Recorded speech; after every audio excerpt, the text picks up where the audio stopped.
So Mercury went retrograde, I think on the 26th of November.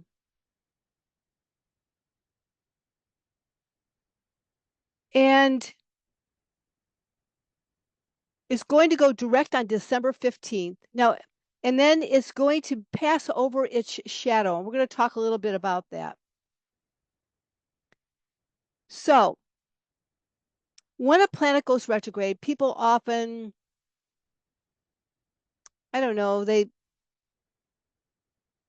go in a hissy about it, pissy fit about something going retrograde. I don't know.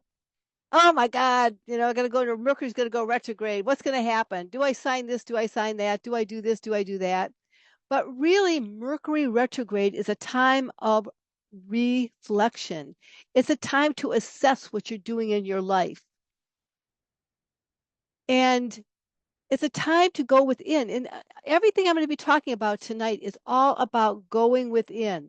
Everything, all the planets that are making their movement is about going within. So, even though Mercury went retrograde on November 26th, it retrogrades back into the next sign to a certain degree. So, that degree that it retrogrades back to is kind of, they call it the shadow. So Mercury retrograde often starts way before it actually goes retrograde. So the shadow of the retrograde started November 2nd. And if any of you have journals, you can see what was happening then. And it officially went retrograde on the 26th. It's going to go direct on December 15th, and it's going to come out of its shadow the beginning of the year. Now, the interesting thing is that Mercury went retrograde in true sky astrology in the sign of Ophiuchus.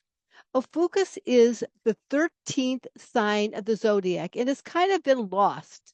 It's kind of like this lost child because maybe we were not ready for it yet.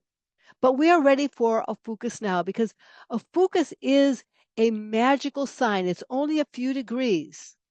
So I think it's only 20 degrees or so, maybe not even that.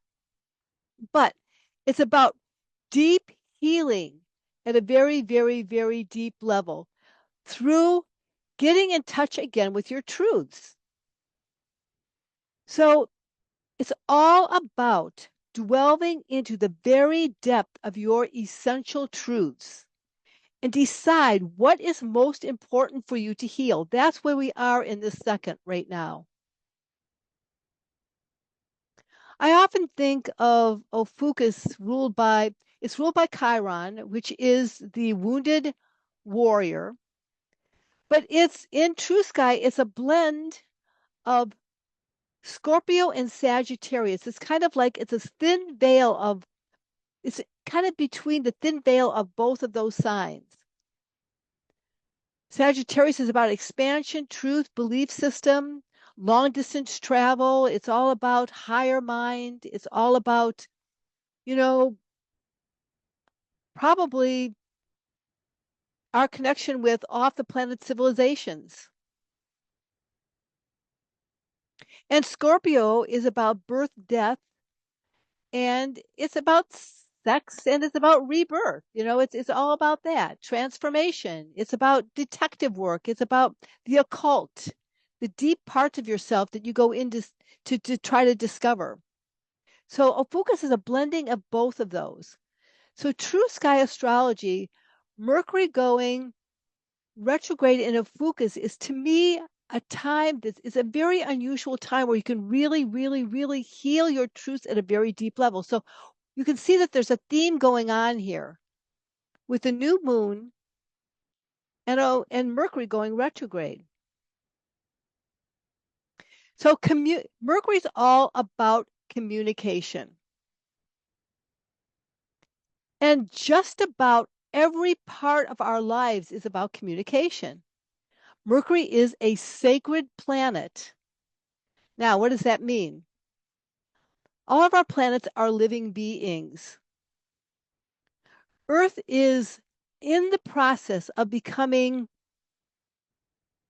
going through its ascension, becoming sacred, so to speak. Mercury has already done that. And if you think about every single part of our life is about communication. Every single part of it. The air we breathe from the sun is communicating, it's bringing that pranic energy in, and it's imbuing our body with the universal life force. So breathing is communication. It's communication with the universe, with the sun, with everything that there is. Nurturing our bodies is a form of communication. What food are we communicating to our body? What are we ingesting? How are we taking care of our body? How are we dressing? The way we dress is how we communicate to the world around us, our expression of ourself. That's all communication.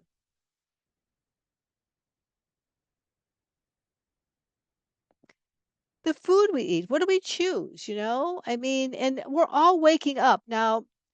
We're waking up to that a lot of food isn't food, it's pretend food. And I think that we're waking up to that, and we are discovering the truth of how we want to nurture our bodies with real, alive food, living life force.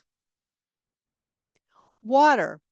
Water is all about communication. Do you talk to your water? Are you drinking water that is alive? There are ways now that people are discovering there's a mechanism called the swirl. It's a beautiful blown glass vase, and it's put on some kind of pedestal. And what it does is it enlivens the water. It brings a life force to the water, and when you drink it, it's supposed to have tremendous healing effects. Emoto, he did a lot of research about talking to water, how you talk to water, and do you talk to your water before you drink it? Ideally, we should bless it. That's a form of communication. Do we bless our food? That's a form of communication before we take it in, to bring it to the highest quality and essence to nurture who we are. So, programming water, talking to it, it's all communication. How do we communicate with the Pachamama? How do we communicate with nature, the trees, the plant kingdom, the animal kingdom, the elementals kingdom? So, Mercury, even though it's retrograde in Sag, which is all about truth and expanding the truth so that we can see what we're not seeing in a very deep level through our soul, Ophiuchus is taking us even deeper so that we can start seeing in all the ways that we communicate.